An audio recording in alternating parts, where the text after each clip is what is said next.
The head of Texas DPS called the police response in Uvalde an abject failure, and today he gave more and new details to back it up. Hello, I'm Steve Eager. Hello, everybody. I'm Heather Hayes. There were enough police officers and equipment to take down the shooter quickly, but the officers waited.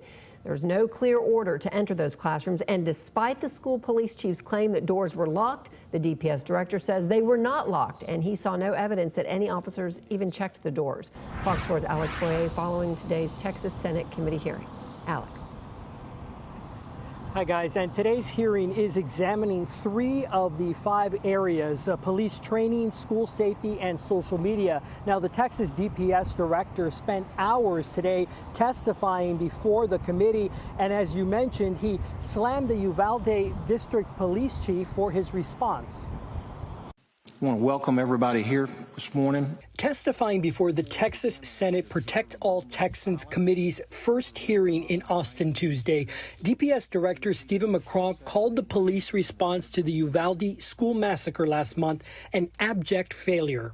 3 minutes after the subject entered the West Building, there was a sufficient number of armed officers wearing body armor to isolate, distract, and neutralize the subject.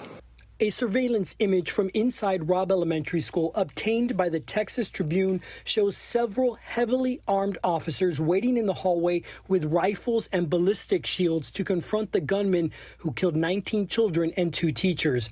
State Senator Roland Gutierrez, who represents Uvalde, was not assigned to the committee, but did have an opportunity to address its members. He was at the reunification center when parents learned their kids had died.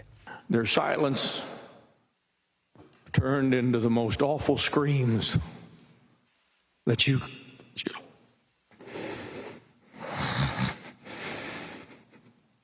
could imagine. McCraw lit into Pete Arredondo, the Uvalde School District Police Chief, who he says was in charge of the chaotic scene.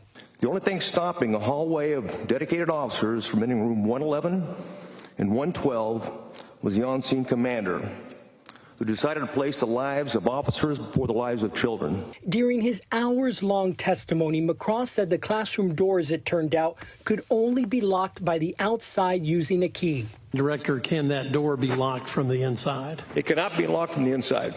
It cannot be.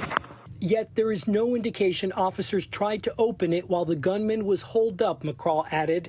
This directly contradicts what Chief Arredondo told the Texas Tribune, that both he and other first arriving officers checked the doors, found them locked, and waited for keys to arrive.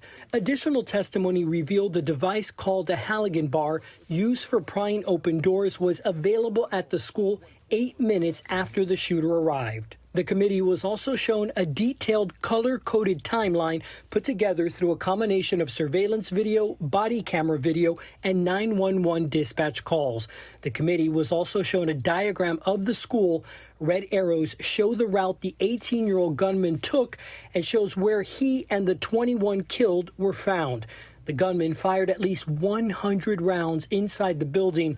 Another diagram shows the transcribed 911 call Chief Arredondo made to dispatch because he did not take his police radio with him.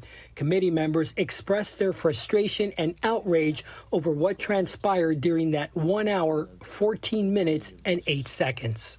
I had challenged this chief to come testify in public as to what happened here. Don't go hide in the house. And it's worth noting that Arredondo today is giving private testimony to the House committee. Now, McCraw said if he can make one recommendation to the body today, it would be for more training. He also said a go-to bag is what they call it, should be put in every state patrol car in Texas. That would include a shield as well as a door breaching tool.